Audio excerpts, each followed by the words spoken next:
வணக்கம். நம்முடைய வாழ்க்கையில் பல நேரங்களில் தோல்விகளை நாம் நிறைய சந்தித்திருக்கலாம்.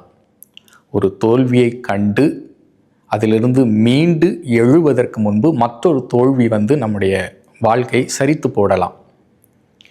வெற்றியை நோக்கி பயணிக்க முடியவில்லையே என்று ஒரு மன தளர்ச்சி நம்மிடம் ஏற்படலாம்.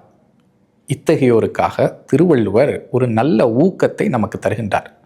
மன தளர்ச்சி அடையாதீர்கள், தோல்வியை கண்டு அச்சம் கொள்ளாதீர்கள், தோல்விகள் நம்மை சூழ்ந்து கொண்டாலும் துவளாமல் நடைபோடுங்கள் அப்படின்னு ஒரு ஊக்கமொழி தருகின்றார்.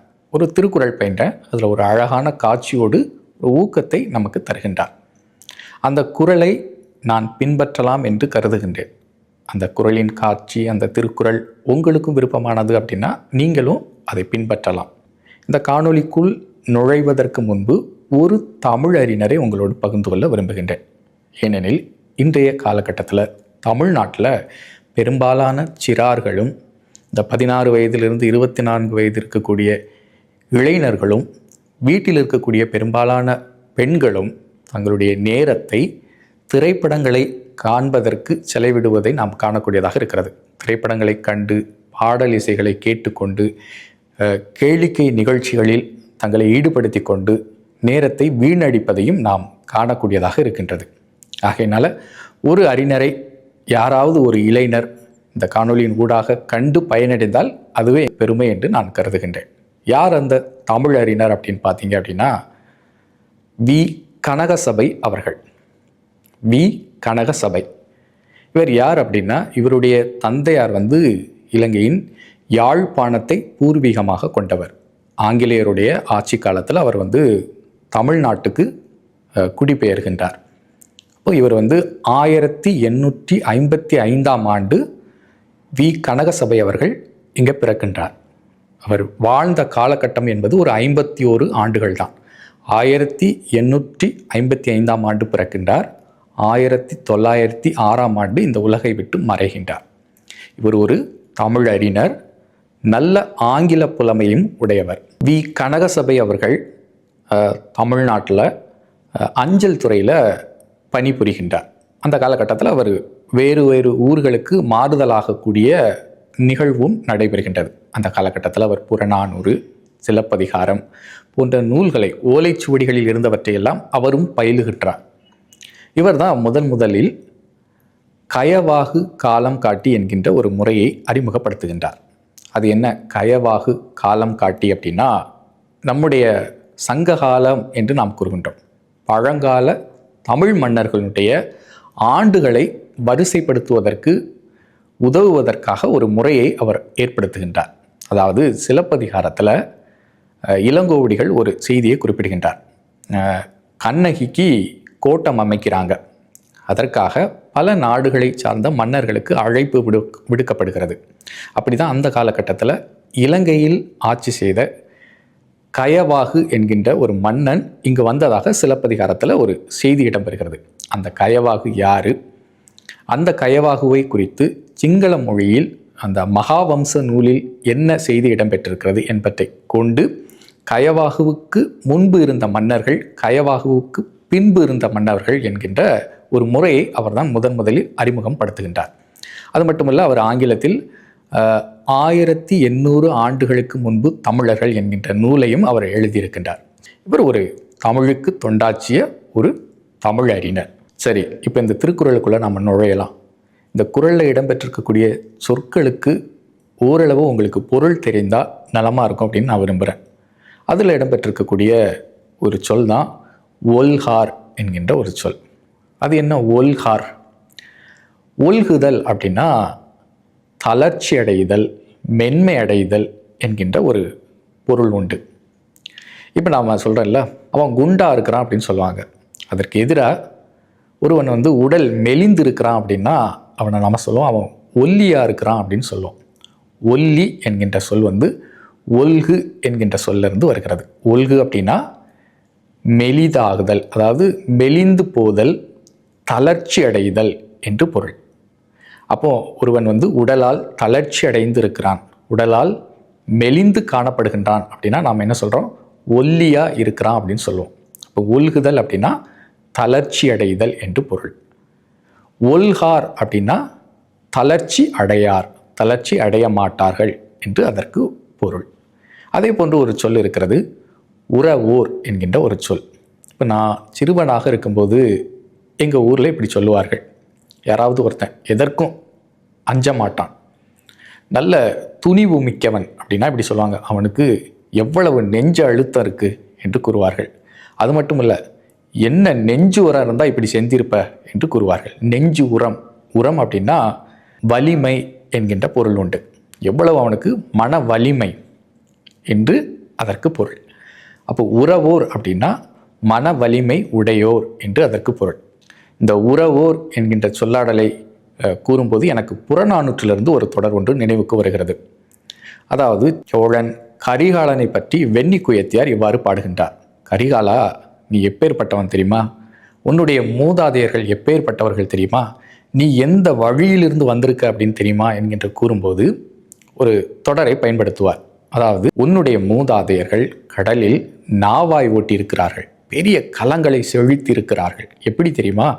கடல்ல வீசக்கூடிய காற்றின் போக்கை அறிந்து அதற்கேற்ப கடல்ல அந்த காலத்திலேயே பெரிய பெரிய நாவாய்களை ஓட்டியிருக்கிறார்கள். அத்தகைய வலிமையான வழி தோன்றல் நீ என்று கூறுவார். நழியிரு முன்னீர் நாவாய் ஓட்டி வழி தொழில் ஆண்ட உறவோன் மருக என்று ஒரு தொடர் வரும். வழி தொழில் ஆண்ட இந்த மூன்று சொல்லுக்குள்ளேயுமே ஆழமான பொருள் பொதிந்து கிடக்கிறது. உறவோன் மருக அப்படின்னா அந்த வலிமையானவர்களின் வழி தோன்றலில் வந்தவனே, மருக அப்படின்னா வழி தோன்றலில் வந்தவனே என்று அதற்கு பொருள். உறவோர் அப்படின்னா வலிமையானவர், மன உறுதி உடையவர், உறுதியானவர் என்று அதற்கு பொருள். அதே போன்று மற்றொரு சொல் வருகிறது, பாடு என்று. பாடு அப்படின்னா பாட்டு பாடு என்று கூறுகின்றோம். பாடு அப்படின்னா செயல் என்கின்ற பொருளும் உண்டு. அதே போன்று பாடு அப்படின்னா பெருமை என்கின்ற ஒரு பொருளும் உண்டு. இதே திருக்குறளில் ஒரு குறளில் உண்டு, கற்றார் அனைத்திலர் பாடு என்று வரும். அதாவது கற்றவர்களுடைய சிறப்பை கூறும் இடத்து இப்படி கூறுவார். அதற்கு பரிமேலழகர் ஒரு அழகான உரையை தந்திருப்பார். கற்றார் அனைத்தையும் கற்றவர் பாடு இலர். அதாவது கல்லாதவர் அனைத்தையும் கற்றவரின் பெருமையை பெறாதவர், இல்லாதவர் என்று அதற்கு பொருள். அப்போ பாடு அப்படின்னா பெருமை என்கின்ற ஒரு பொருளும் உண்டு.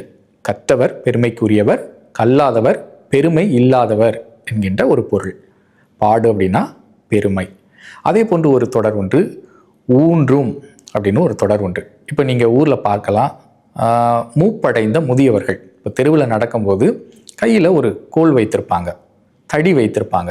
ஏன்னா அவர்களுடைய உடல் தளர்ந்து விட்டது, அவர்களால் இயல்பாக நடக்க இயலாது. அதனால் அவர்களுக்கு ஒரு ஊன்றுகோல் தேவை. நம்ம ஊன்றுகோல் அப்படின்னு சொல்கிறோம். அந்த தடியை அப்படி தரையில் வைத்து நிற்கும் அப்படின்னா அது தடி நிலையாக நிற்கும். இவர்களுடைய உடல் தளர்ச்சி அடைந்திருக்கும். ஊன்றுதல் அப்படின்னா நிலையானது, நிலையான ஒரு கோல் என்று அதற்கு பொருள். இந்த சொற்கள்லாம் இந்த திருக்குறளில் இடம்பெற்றிருக்கு. இப்போ இந்த திருக்குறளினுடைய காட்சியை நம்ம பார்க்கலாம். அதாவது ஒரு போர்க்களம், போர் நடைபெறுகிறது. ஒரு எதிரிப்படையை நோக்கி யானைப்படை முன் நகர்கிறது. அதில் ஒரு யானை, ஒரு களிறு எதிரியை நோக்கி மிகவும் வீரத்தோடு முன்னோக்கி நகர்கிறது. அப்போது எதிரிப்படை வீரர்கள்லாம் அச்சமுற்று அந்த யானையின் மீது அம்புகளை தொடுக்கின்றனர். ஒரு அம்பு அல்ல, 2 அம்புகள் அல்ல, நிறைய அம்புகளை தொடுக்கின்றனர். அந்த யானை உடல் முழுவதும் அம்புகளால் புதைந்து கிடக்கிறது. இவற்றை நமக்கு காட்டுகின்றார் திருவள்ளுவர். இந்த அம்புகள்லாம் நம்முடைய வாழ்க்கையில் ஏற்பட்ட தோல்விகளுக்கு ஒப்பானதாகும். நம்முடைய வாழ்க்கையில் ஒரு தோல்வி அல்ல, நிறைய தோல்விகள் இந்த அம்புகளை போன்று நம்முடைய வாழ்க்கையில் வருகிறது. அப்படி இருந்தும் இந்த யானை அந்த போர்க்களத்தில் என்ன செய்யுது அப்படின்னா, யானைக்குரிய பெருமை நிற்கும், அப்படி சாய்ந்து விடாது கீழே. பெருமையோடு தன்னை நிலைநிறுத்தி முன்னோக்கி நகருகிறது. அதுபோன்று நாமும் நம்முடைய வாழ்க்கையில் பல தோல்விகள் வருகிறது அப்படின்னு கண்டு துவளாமல் நம்முடைய ஊக்கத்தோடு, நம்முடைய ஊக்கத்தை நம்ம கைவிடாமல் முன்னோக்கி பெருமையோடு நடக்கணும், பெருமையோடு நகரணும் அப்படின்னு சொல்கிறார். ஒரு அழகான குறள், அதை பயின்ற காட்டுறேன் பாருங்க. சிதைவிடத்து ஒல்கார் உறவோர். சிதைவிடம் அப்படின்னா நம்மை நோக்கி எத்தனை தோல்விகள் வந்தாலும், நம்மை சிதைத்தாலும், தோல்விகள் நம்மை சிதைத்து கொண்டாலும் ஒல்கார், தளர்ச்சி அடைய மாட்டார். யார் தெரியுமா? உறவோர். மனதில் வலிமை உடையவர்கள், உறுதி உடையவர்கள் எத்தனை தோல்விகள் தம்மை சிதைத்தாலும் அதனால் தளர்ச்சி அடைய மாட்டார்கள். சிதைவிடத்து ஒல்கார் உறவோர். புதையம்பில் பட்டு பாடு ஊன்றும் களிறு. அதாவது ஒரு யானையின் மீது அம்புகள் புதைந்து கிடக்கிறது, நிறைய அம்புகள். ஆனால் அந்த யானை தன்னுடைய பாடு, பெருமையை என்றும் ஊன்றும் பெருமையோடு நிற்கும் என்று கூறுகின்றார். இதற்கு பரிமேலழகர் ஒரு அழகான ஒரு உரையை தந்திருப்பார். ஒரு பண்பை இரண்டு பேருக்கும் பொருத்துவார். களிறு ஊன்றி நிற்கிறது, தன்னுடைய பெருமையை ஊன்றி நிற்கிறது அப்படின்னா அது தளர்ச்சி அடையலை.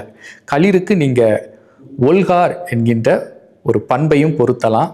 உறவோர் என்பவருக்கு பாடு ஊன்று என்கின்ற ஒரு பொருளையும் பொருத்தலாம் அப்படின்னு அவருடைய உரையில் அழகாக காட்டியிருப்பார். சிதைவிடத்து ஒல்கார் உறவோர். புதையம்பில் பட்டு பாடு ஊன்றும் களிறு. எத்தனை ஒரு அழகான ஒரு காட்சி அமைப்போடு இருக்கக்கூடிய ஒரு திருக்குறள். எத்தனை தோல்விகள் அம்பு போல நமக்கு பாய்ந்தாலும் நீங்கள் மன உறுதியோடு இருந்தீங்க, தளர்ச்சி அடையாமல் இருந்தீங்க அப்படின்னா உங்களுடைய ஊக்கம் உங்களுக்கு பெருமையை கொண்டு சேர்க்கும் என்பது இதனுடைய ஊக்க மொழி. இந்த திருக்குறள் உங்களுக்கு விருப்பமான திருக்குறள் அப்படின்னா உங்கள் வாழ்க்கையிலும் நீங்கள் பயன்படுத்த முயற்சி செய்யுங்க. இந்த காணொளி உங்களுக்கு விருப்பமான காணொளி அப்படின்னா மற்றவர்களுக்கு பகிர்ந்து கொடுங்க. முதல் முறையாக என்னுடைய சேனலை பார்க்குறீங்க அப்படின்னா அப்படியே பிளேலிஸ்ட்டுக்கு போங்க. பல தலைப்பின் கீழ் பல காணொளிகளை வெளியிட்டிருக்கிறேன். அவற்றை கண்டு பயனடையுமாறு அன்போடு கேட்டுக்கொள்கின்றேன். மீண்டும் சந்திப்போம். நன்றி.